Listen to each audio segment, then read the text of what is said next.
javnog komunalnog preduzeća Deponija Duboko. Nama je danas i sekretarka Ministarstva zaštite životne sredine.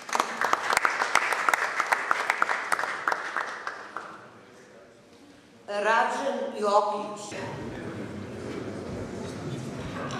Kada krenemo, posebnu zahvalnost gradu Užice, sekretarka Ivana Jokić.